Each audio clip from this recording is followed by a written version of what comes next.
안녕하세요, 선다니 지필입니다. 제가 메라피크를 다녀온 지 지금 거의 10개월 정도 됐거든요. 제가 2022년 10월 달에 가서 트레킹을 하고 지금 2023년 7월 마지막 주입니다. 엄청 덥습니다. 제가 다녀오고 나서 영상을 하나도 안 올렸는데 메라피크 갈 때 제가 챙겼던 장비들 그리고 옷들 한번 보여드리려고 다시 짐을 한번 쌌고요. 그래서 한번 제가 올라가면서 메라피크가 6,400m니까 거기를 올라가면서 썼던 장비들이랑 옷들을 어떻게 챙겨갔나 제가 공유를 한번 하고자 지금 이렇게 영상을 켰습니다.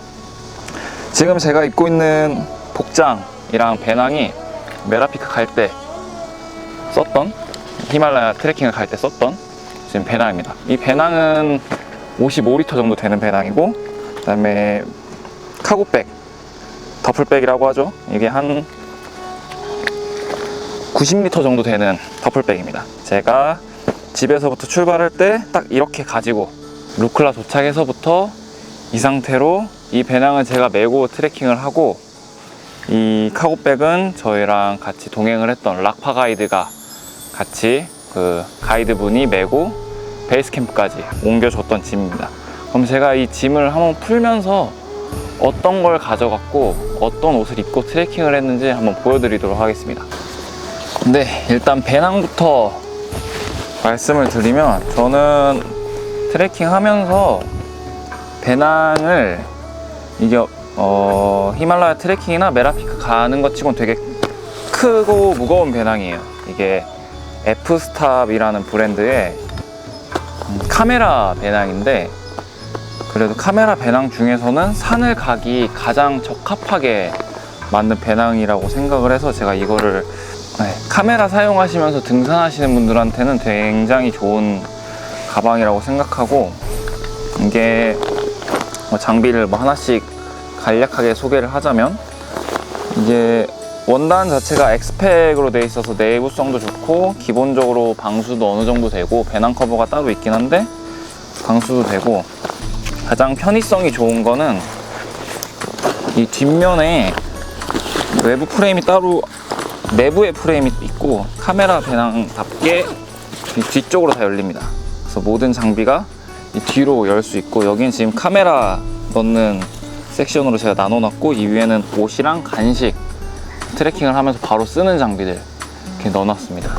그래서 배낭은 항상 메고 다니기 때문에 배낭 안에는 제가 대부분 트레킹 하면서 바로바로 쓸 수 있는 장비들로 구성이 되어 있고, 이 조그만한 조그만한 포켓 가방은 여기에는 제가 간식이나 아니면 요 액션캠, 인스타 360 액션캠, 제 메라피크 영상이 절반 이상을 이걸로 찍었는데 이게 들어있고, 왼쪽 면에는 제가 삼각대를 혼자 찍다 보니까 삼각대가 필요해서 삼각대를 항상 꽂아놓고 다녔고, 이것도 상당히 무게가 나갑니다.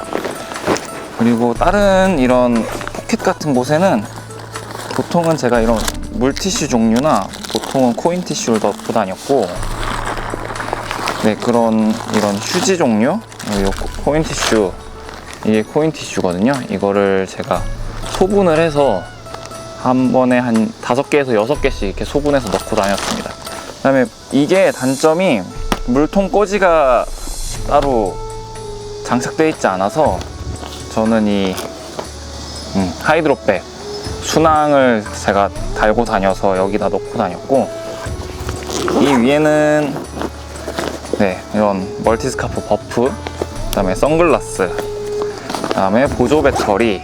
메라피크 트레킹 하는 동안은 항상 장갑을 끼고 다녔어요. 항상 장갑을 제가 굉장히 얇은 장갑 하나랑 바람이 세게 불거나 할 때 쓸 수 있는 이런 윈도스프 장갑. 제가 장갑을 고르는데 좀 중요시하는 게, 되게 얇은 장갑인데 이 장갑의 장점은 위에 이게 아마 러닝용 장갑으로 나와서, 러닝용 장갑의 특징이 이런 윈드스토퍼가 달려 있습니다. 그래서 손가락을 이렇게 덮을 수 있는 벙어리 장갑처럼 돼 있고, 그래서 이게 있고 없고가 온도 차이가 상당히 많이 나거든요. 그래서 이 장갑을 제가 골랐고, 또 얇아서 핸드폰 터치가 웬만하면 가능해서 제가 이 장갑을 항상 끼고 다녔고, 또 똑같이 윈드스포 장갑도 손가락이 나오는 반장갑 형식에서 위에 이렇게 덮개가 있는 벙어리 장갑 있을 수 있는, 제가 카메라를 쓰다 보니까 벙어리 장갑의 장점이 따뜻한데 이 손의 활동성이 불편하잖아요. 그거를 이제 보완해주는 장갑인데, 이게 마무트 제품인데 7, 8년 정도 쓴 것 같아요. 이 장갑에 카메라를 쓸 때만 이렇게 열고 이런 식으로 사용을 합니다. 그리고 이렇게 추울 땐 덮고.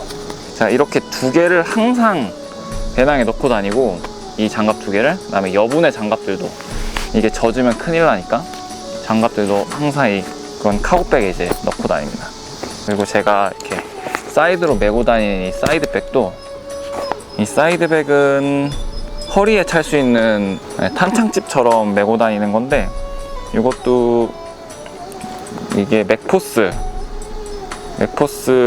제품인데, 이것도 제가 9년 정도 사용을 했고요. 이 안에는 헤드랜턴,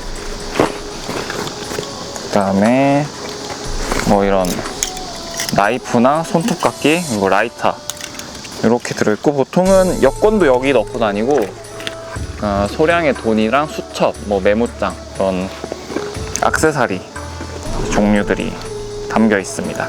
그래서 립밤이 항상 들어가 있고요. 27일 동안 제가 메고 다니고 넣고 다녔던 물건들입니다. 물론 여기 간식도 들어가고 물도 더 들어가고 보온병도 있고 또 이것저것 더 많이 넣고 다니는데, 보통은 메라피크나 에베레스트 베이스캠프, 뭐 안나푸르나 트레킹 가이드나 포터를 쓰지 않고 가시는 분들도 좀 많이 계시긴 한데, 가이드나 포터분들을 이용하면서 가시면은 이 배낭이 무거울 필요가 없어요.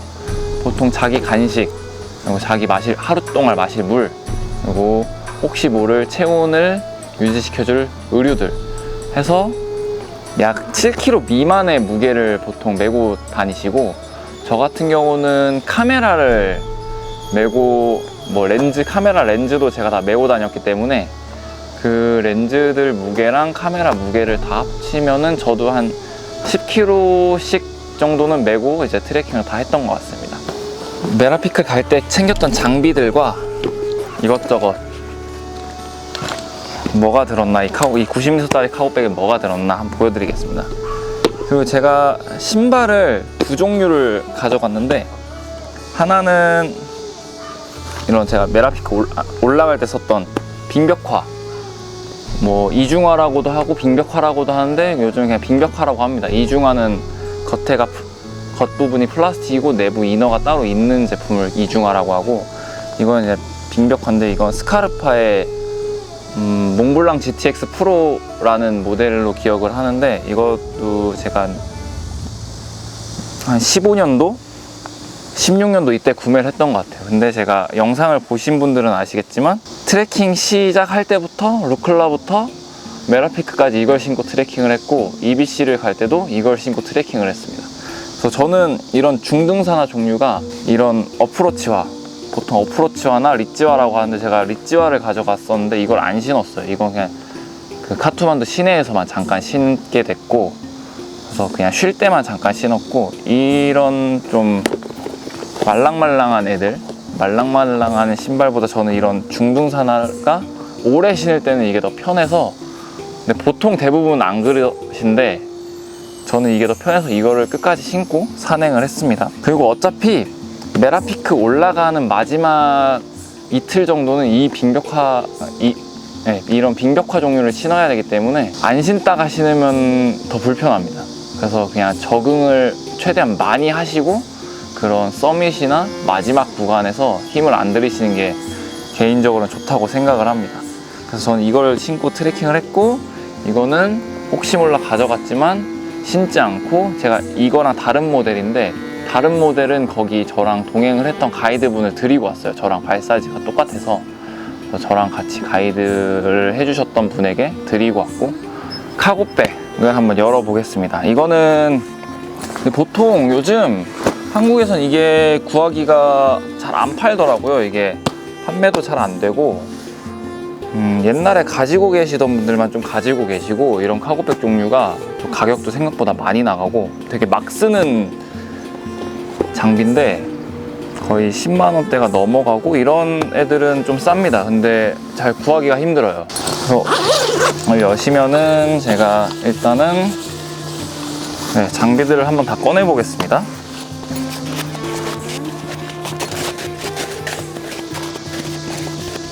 원래 이것보다 더 많았을 텐데 제가 다시 10개월 만에 짐을 한번 챙겨보다 보니까 뭘 어떻게 넣었었나 잘 기억이 안 나네요. 일단 안 썼던 장비들은 기억이 안 나서 좀 많이 챙기긴 했었는데, 지금 그때 당시 메라피크랑 에베레스트 베이스캠프 갈 때 썼던 장비들, 그리고 입었던 옷들입니다. 그래서 한번, 지금이 8월이라 10월 달이 되면 이제 메라피크 가시려고 준비하시는 분들이 아마 꽤 많을 거예요. 메라피크가 6,400m 봉우리 치고는 좀 난이도가 그 중에서는 좀 낮은 편에 속하기 때문에 지금 아마 준비하시거나, 그리고 아일랜드 피크 임자체도 장비가 제가 생각했을 때는 똑같다고 생각합니다. 왜냐면 제가 임자체도 갔다 왔을 때도 거의 비슷한 장비 구성으로 갔기 때문에 거의 똑같은 장비 구성이었고, 그때랑 제 장비가 변한 게 없습니다. 제가 임자체 갔을 때랑 이번에 메라피크 갔을 때 장비는 구성은 똑같고, 그러면 제가 하나하나 그때 당시 썼던, 메라피크 갈 때 썼던 장비들 보여드리겠습니다.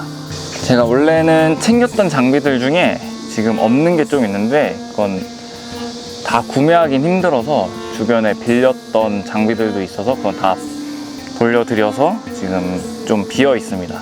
비가그네스 쉴드 2라는 텐트를 빌려갔었고요. 침낭을 먼저 소개해드리면, 제가 이건 제 침낭입니다. 오르지오라는 브랜드의 침낭인데, 이 브랜드가 지금은 아직도 있나 모르겠습니다. 제가 이것도 구매한 지 좀 오래돼서, 구매한 지 오래돼서 여기 써놨네요. 제가 2017년도 12월에 구매했다고 써놨습니다.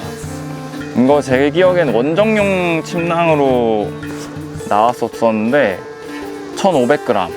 EBC 트레킹을 생각하시는 분들은, EBC나 안나푸르나 트레킹 생각하시는 분들은 1,500g 짜리가 필요가 없습니다. 거기는 제일 높은 곳에서 자는 곳이 거의 5,000m나 4,900m, 안나푸르나 쪽은 더 낮지만 에베레스트 베이스 캠프는 제일 높이 자는 곳이 4,900m인가 5,100m이기 때문에 거기까지는 이 1,500g 짜리가 크게 필요하진 않은데, 저는 이걸 챙긴 이유가 메라피크 트레킹은 5,700m에서 하루 자야 됩니다. 근데 5,700m 제 기억에 그곳 현지 일기예보상의 기온이 영하 한 10도 정도 되는 곳이어서, 근데 바람이 불고 그럼 체감 온도가 더 많이 낮아지기 때문에 제가 일부러 완전 동계용 겨울 침낭을 하나 챙겼었고요. 근데 그래서 이거 제일 큰 걸 하나 챙기니까 다른 지역들은 그냥 그 아래에 있는 부분들은 이 정도까지는 필요가 없지만 10월 달임에도 불구하고 생각보다 추웠습니다. 그 롯지, 일단 메라피크 쪽은 롯지들의 시설이 안 좋기 때문에 롯지 한 군데는 실내 롯지 내부 온도가 영하 한 3도, 4도까지 떨어졌기 때문에 쾌적한 잠을 원하면 아무래도 따뜻한 게 좋겠죠. 잘 때는 옷을 이렇게 좀 얇게 입고 자니까. 그 전에 갈 때도 가신 분들한테 물어보니까 3계절용을 챙기신 분들도 많은데, 그분들은 다 춥다 그랬어요. 10월 달에 가신 분들이. 제가 10월 달에 갔으니까 그분들이 하시는 얘기가, 갔다 온 분들 얘기를 들어보면 3계절용 침낭이 추웠다. 보통 다운 그램수로 기준으로 한 1000g 짜리 침낭이 좀 추웠다. 800g 짜리는 너무 추워서 잠을 못 잤다. 이런 분들이 생각보다 많았어요. 그 이유가 아래쪽 지역 베이스 캠프, 그러니까 메라피크의 베이스 캠프 까레라는 지역까지는 괜찮은데, 까레 이상 5,700m 이런 하이 캠프에서 잘 때는 너무 춥습니다. 거기는 롯지도 아니고 텐트이기 때문에 너무 추워서 잠을 못 잤다고 하시는 분들도 많이 계셔서 저는 1,500g 짜리 침낭 그리고 이거는 제가 입고 있었던 그 완전 극동계형 패딩입니다. 이 패딩만 해도 거의 여름 침낭보다 더 크기 때문에 이 패딩을 챙겼고, 옷은 제가 나중에 다시 따로 하겠습니다. 그리고 요거는 제 속옷이랑 양말. 양말은 보통 제가 이런 울양말을 메인으로 신었고요. 울양말만 한 3개 정도? 지금 여기 이 신발에도 신고 있고, 울양말만 한 3개 정도 챙겼고, 그리고 이거는 운행할 때 쓰던 블랙 다이아몬드 그 디스턴트 제트폴인가? 옛날 겁니다. 옛날 디스턴트 제트폴. 트레킹 하면서 썼던 그 디스턴스 카본 제트폴. 길이 조절 되는 애고요. 11만원 정도에 구매를 했었고, 사실 이것도 네팔에서 샀습니다. 네팔에 있는 장비점에서 산 거고, 그때 당시 첫 출시였어요. 이게 그때 당시 이 제품이 처음 나왔을 때라 신상으로 한번 샀었고, 이거를 제가 사용을 했고, 이런 디팩 종류, 이런 디팩이나 이런 큰 디팩 사이즈별로 제가 디팩이 여러 가지 종류가 있고, 그 다음에 이런 또 주머니, 잡주머니, 그리고 드라이백, 이런 식으로 다 소분을 해서, 여기에는 뭐 겨울용 뭐 고어텍스 바지, 뭐 네이 이런 애들이 이렇게 제가 소분을 해놨고, 여기는 뭐 다른 여벌옷 넣어놓고, 여기는 제가 우모 바지가 들어있네. 우모 바지나 또 그러니까 젖으면 안 되는 애들은 이렇게 드라이백에 넣어놓고, 이런 애들은 여기 자그마한 소품들이 들어있습니다. 제가 운행을 하면서 썼던 소품들은 보통 이런 수낭, 그리고 여기는 이제 군것질거리, 비상식들, 그리고 의약품을 이렇게 이게 의약품 제 주머니고요. 그 다음에 코인 티슈, 그 다음에 이번에는 요거는 제 코펠 버너, 리액터 0.7L짜리 코펠입니다. 요걸 하나 가져가서, 보통 롯지에서 불을 피면 안 되긴 하는데, 제가 이걸 하나 가져가서,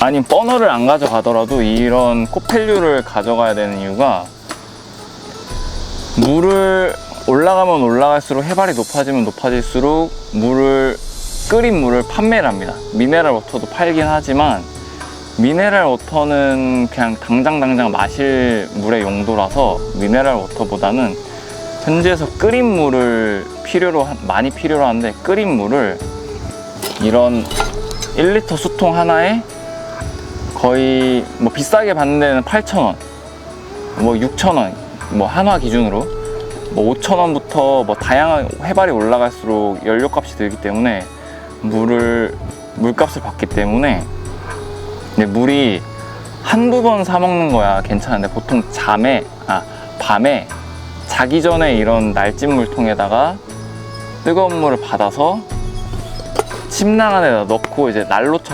손난로처럼 이용을 하는데, 이게 있고 없고의 차이가 생각보다 많은 차이를 내기 때문에 뜨거운 물이 항상 필요합니다. 근데 보통 이 물을 다음날 아침에 마시기도 하고, 트레킹을 하면서도 마시기 때문에 물이 항상 필요로 한데, 근데 이게 보통 제가 물을 하루에 트레킹 하면서 3리터 정도 마셨거든요. 아까 이 하이드레이션 백이 2리터짜리 하이드레이션 백이고, 이 물통이 1리터짜리, 그러니까 두 개를 하루 종일은 저걸 다 마셨어요.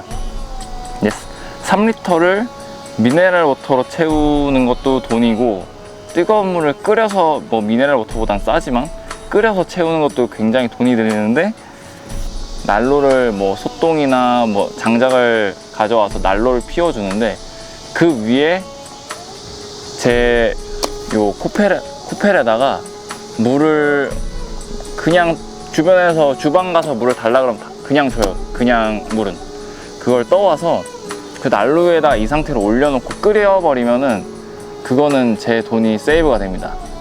어차피 거기 난로 위에도 항상 주전자가 올라가 있긴 한데, 그 주전자는 롯지에서 파는 물입니다. 이 수낭을 그 주전자로 채우면 돈을 받는데, 내가 떠온 물로, 내가 떠온 물은 아니지. 제가 가져간 이 코펠에다가 물을 주방에서 채워서 거기서 끓여서 내 수통에다가 넣으면은 그거는 괜찮아요. 보통 그것까진 뭐라고 하진 않더라고요. 저랑 같이 갔던 그 락파 가이드도 그렇게 해서 돈을 아끼라고 얘기를 해주셔서 항상 저녁마다 이거를 한 두세 번씩 채워서 마시고 이 순항에 채우고 제 하이드레이션 백에 채워서 그렇게 사용을 해서 물값을 많이 아끼게 됐고요. 여기에는 제 시에라 숟가락 젓가락도 들어있고 이런 식으로 챙기게 됩니다. 그리고 좀 궁금해 하실 것 같은 게 약을 좀 궁금해 하실 것 같아요. 약은 제가 일단 기본적인 여행 약들이고, 이거는 기본적인 약들을 제가 그냥 소분을 해놨습니다. 소화제는 저는 잘 안 먹어서 소화제는 좀 소량만 가져가고, 네팔 같은 데 이제 지사제, 감기약, 두통약, 타이레놀, 고산증이 오기 때문에 보통 고산증에 대한 걱정이 많으신 분들은 약을 많이 챙겨 가시는데, 솔직히 제 경험상 고산증에는 약이 딱히 없다는 생각이 들어서 저는 타이레놀만 챙겼고, 근데 그런 약들은 고산증에 좋을 것 같은 약들은 보통 처방을 받아야 됩니다. 제가 랜턴은 총 2가지를 챙겨 다녔습니다. 하나는 이게 레드랜서 제품명을 모르겠네요. 이게 좀 크기가 있고 무게가 있는 배터리가 뒤로 따로 장착되고 18650 배터리가 들어가는 좀 용량이 큰 건데, 이거를 챙긴 이유가 이게 500루멘 정도 됩니다. 500루멘인가 600루멘인가. 그리고 시간이 오래 가서 1시나 2시 정도에 새벽에 출발하기 때문에 다음날 아침에 해가 뜰 때까지 약 한 7시까지, 그러니까 최소 5시간에서 6시간, 좀 늦으면은 좀 빨리 출발하시는 분들은 7시간 정도 야간 산행을 해야 되기 때문에 그 야간 산행 동안 최대 밝기로 버틸 수 있는 시간대를 가진, 밝은 게 좋으니까 최대 밝기로 5시간 정도를 갈 수 있는 제가 랜턴을 챙겼고, 이거는 제가 선물을 받았고요. 이것만 있으면 안 되니까, 이건 충전식입니다. 이것만 있으면 안 되니까 충전식 하나, 그 다음에 AA 건전지, 트리플 A 건전지가 들어가는 작은 랜턴 하나, 이렇게 2개를 챙기고 다녔고, 비상용으로 2개 정도 랜턴이 있어야 됩니다.